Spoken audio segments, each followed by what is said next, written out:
So good afternoon, Star Citizens. Today I'm going to conduct a drug raid, or the Destroy Narcotics mission. It is in the it's the Hurston. It's in the Hurston system. And I'm just going to do this by talking about what I'm thinking while I'm doing various actions during this mission. You'll notice that I'm in a Reliant. This is the Tana version of the Reliant. I actually really enjoy this ship. I just find it a fun ship. It's not by any means one of the best ships in the game or any kind of a meta. It's just, to me, it's a lot of fun. It's slow, it's not maneuverable. You can put 6 size 2 weapons on it. 2 of them are always, either on a turret or in a gimbal if you use size 3. It's got incredible range for those. If you've got the size 2 turrets, as I have put on, what are called the Toshima turrets, which you can purchase at Area 18 because it doesn't come with them, you get a tremendous range of where they can shoot, probably the best of any ship in the game, because those turrets are out on the ends of those wings. You almost have 360 degrees of motion. Not quite. The hull blocks a small area, but you have a tremendous range of fire. Okay, so I'm going to approach this drug bunker. Let's talk a little bit more about the way I have the ship set up. I have gimbaled weapons, which I really like for any of these bunker type missions. You're going to have to take out turrets. And gimbaled weapons set to auto, as I have set, work very well against turrets. You can maneuver. I like to strafe vertically. You can also strafe horizontally. And the gimbaling, because the turret isn't moving, just gives you a tremendous ability to hit the target. So you end up not really having to worry about your shields. And in any starter ships, including even Auroras I've done this with, although it takes longer with an Aurora with size 1 weapons, you can handily take out these turrets. Another thing I'm thinking about here, I have set, if you notice, in the upper right hand side is where I have the weapons set, or the energy distribution set. I've got 67% going to my weapons, I've got 33% going to my shields. I know I'm not going to have to worry about evasion and using my afterburner, so I'm not even really worried about giving any energy to the engines and keeping my afterburner running. Another thing I'm looking at here, let's see here really quick. Okay, I'm coupled. So normally I fly decoupled out in space. If nothing else, it's just more fun, but also I'd like to think about where my ship is heading.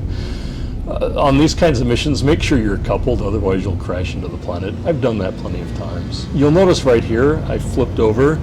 I did that just because I was going so fast. I was about 30 kilometers away from my target and still traveling at my maximum velocity. And if I don't spin to let my main thrusters slow me down, then I will crash into the planet. So that's what happened there. In a second here, I'm going to test the idea of dumb firing missiles. Firing missiles that aren't locked on. Because you'll be so close to the turret, you can't actually lock on. Also, the lock-on point for these turrets is below the turrets. Kind of ridiculous, I don't know why. But it makes it, even with my gimbaled weapons, I'm going to use a fairly high angle of attack so I don't just miss the turret by hitting the ground underneath it. The missiles will go right for the ground underneath it. But Atana has problems with dumb-fired missiles, and I'm going to play around with them a little bit here, and you'll see what that problem is. So I'm in vertical mode. There's a vertical and a horizontal mode. And I'm going to be firing, see here, these Strike Force 2s. There are 16 of these missiles, 8 on each wing, and they are in the wing. There's like a special missile launcher embedded in the wing. Right now it's looking like it's firing straight ahead, and I'm thinking, oh my God, this is actually going to work. And then I'll make the ship now horizontal mode. You'll see it spin up here in a second. There it is, and I'm going to fire another missile to see if it's going straight ahead. Because what I notice is they get these weird, they don't go in a straight line. They take these funny arcs. And I'm thinking at this point, like, this is interesting. It looks like I'll be able to dumbfire some missiles into turrets. So I'm going to come up on the drug bunker. When I do this, 4 turrets are going to spawn.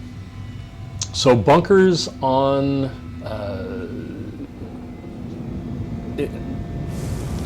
let me take a deep breath here. Bunkers on Hurston itself, those bunker missions, only 1 turret will spawn. It will be on the top of the building. Other locations like Microtech and here I am. Well, excuse me, I'm not on Hurston. This is in the Lyria. This is Arc Corp. These missions, these drug bunkers happen in Arc Corp. They always happen on the moon of Lyria. There's actually 4 drug bunkers here.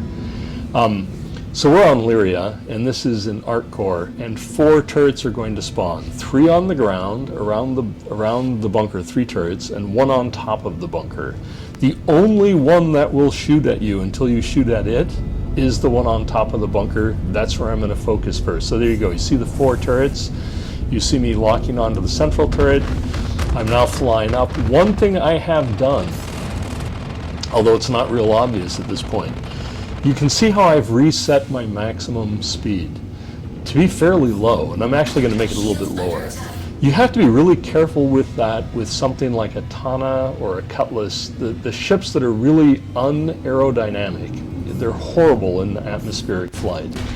And if you try to use a vertical strafe, which I am using here, and you haven't set that velocity low enough, then you are going to lose control, and you're going to start twisting in all kinds of bizarre directions that don't seem to actually make any physical sense. And a Tana, it's based on whether you're vertical or horizontal. If you're vertical, it'll actually twist you sideways, and I don't understand that even remotely. So you have to play around in the atmosphere before you actually engage the turret. Now here I'm dumbfiring my missiles. You play around at that speed so you know you can control it. On certain ships it's not going to be a big deal. Like anything that's aerodynamic is going to have no problem flying through the atmosphere. It's not going to twist. So I'm trying to hit it, and I'm just thinking, okay, I'll play around with this a little bit more. And now you're going to notice one of the missiles, not this one, the next one, it's going to do the totally bizarre just head off in a random direction. It starts going and then it just does this crazy twist. And it's like, for some reason when you dumbfire missiles from a Tana, this happens all the time and it makes it pretty much worthless, so I just go back to the guns.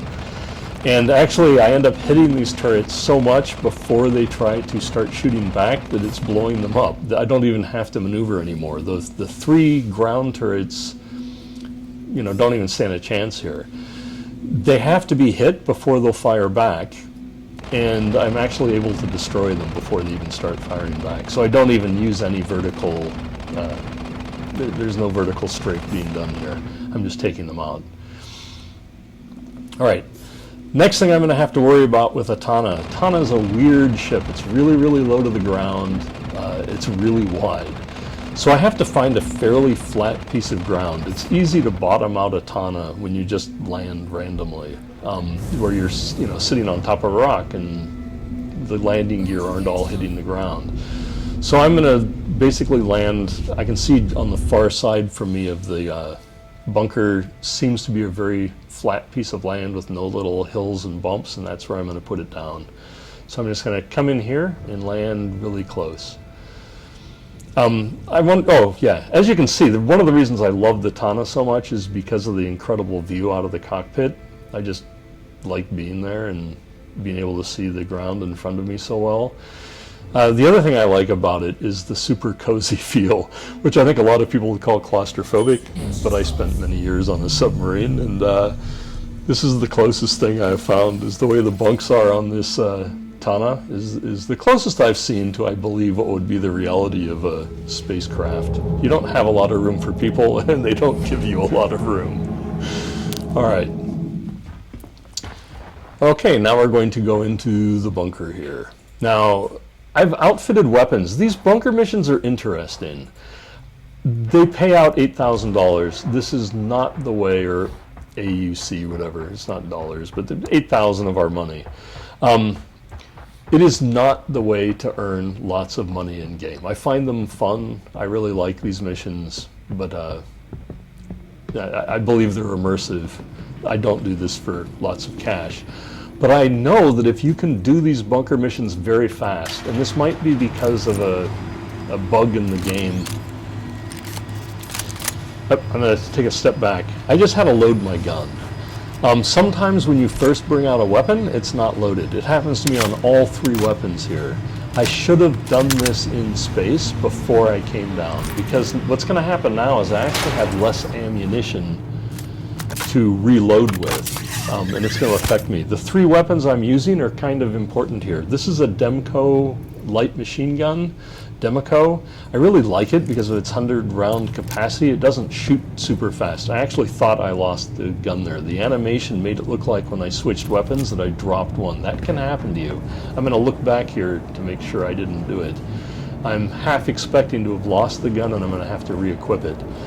The gun I'm using right now I love. This is a salvo frag. I've got a 3 times sight on it, and I've got a silencer on it. The salvo frag, when you charge it, and you'll see me do this, you just hold the trigger down extra long. It is very powerful. It's like a sniper rifle, super portable. It hits really hard. So one shot in the head or chest of almost anybody, and you're going to kill them.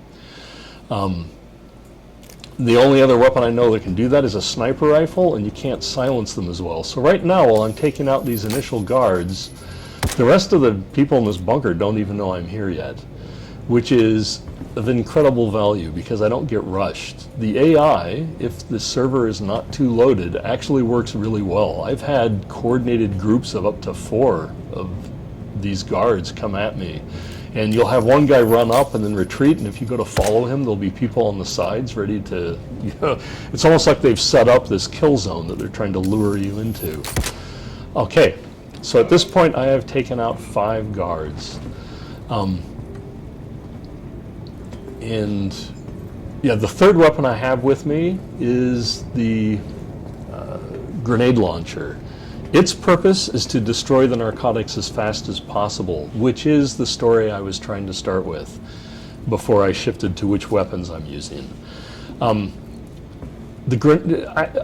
If you can do this mission really, really fast, you can get more money than the $8,000 it's supposed to pay out. I have received up to $98,000 for doing this mission, just once. And it seems that the faster I can do it, the more likely I am to get a big payout. I typically get payouts in the 30 to 40 to 50,000 range.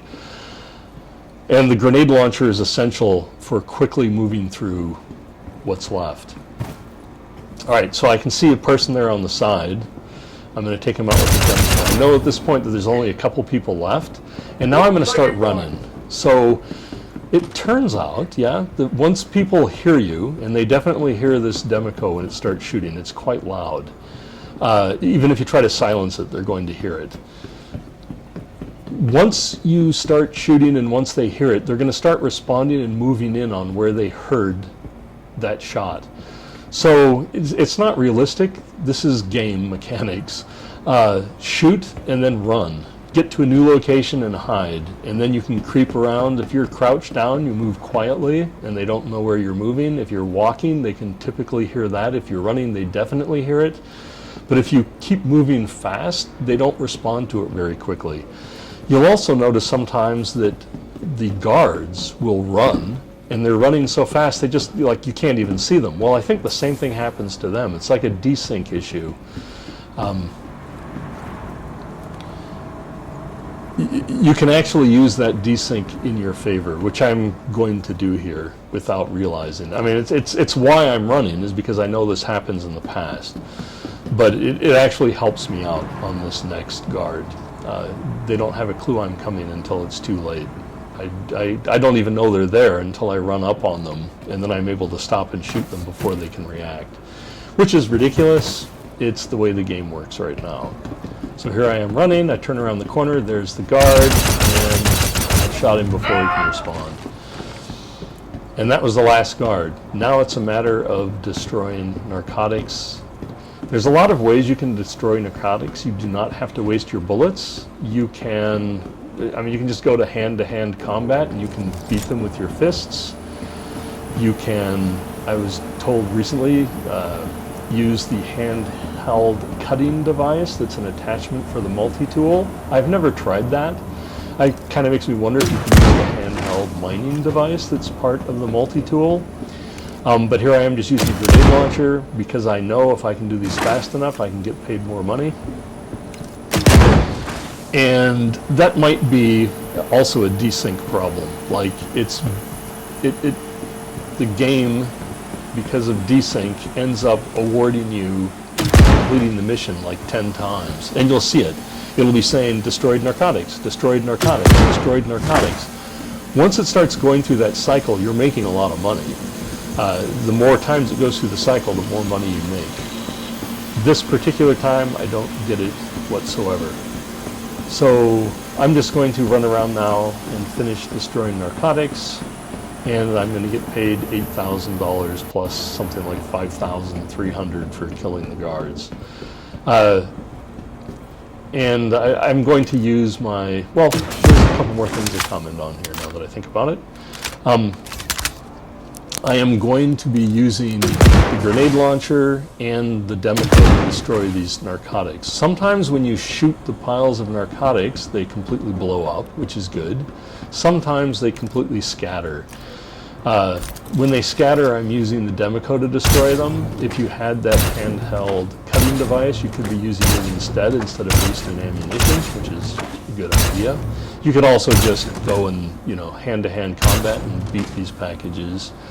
Also a good idea. There's one other way you can destroy them, which is there are explosive objects in these bunkers during the drug missions.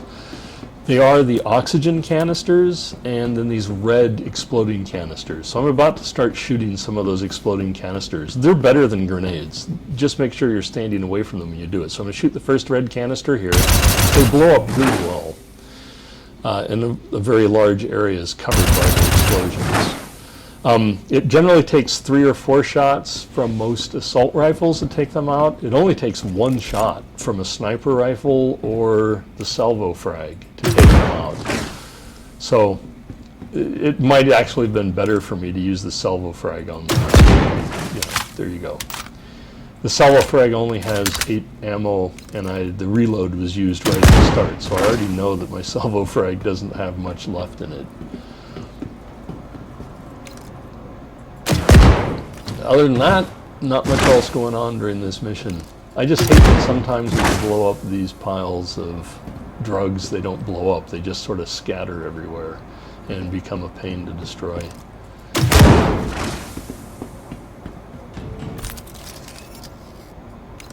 All right, now not all oxygen canisters will actually explode. Sometimes you'll shoot them, they won't even budge, the paint will chip off, and they won't blow up. Or, like this particular canister, I shoot it, it explodes, and it doesn't do anything.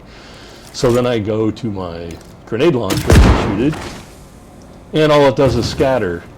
And then I'm to my rifle trying to destroy them one by one, and even then they don't want to go away. These were very tough drug packages. They had, obviously they were armored with Kevlar, and they proved problematic.